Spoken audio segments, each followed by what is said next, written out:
Hey everyone, in this video I will show you how you can get refund in Z League if you have started your tournament.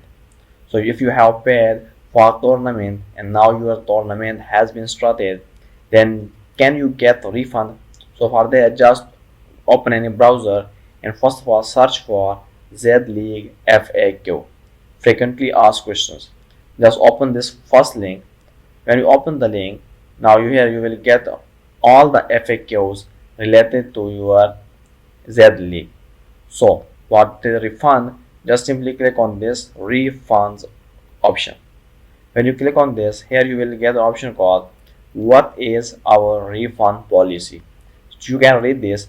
No refunds will be issued after a tournament has started. If your tournament already has started and now you want to get the refund, then here you can see clearly they have mentioned no refund will be issued after a tournament has started.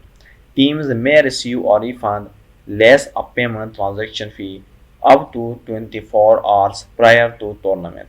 So if you want to get refund, then before 24 hours prior to tournament started, you can get a refund.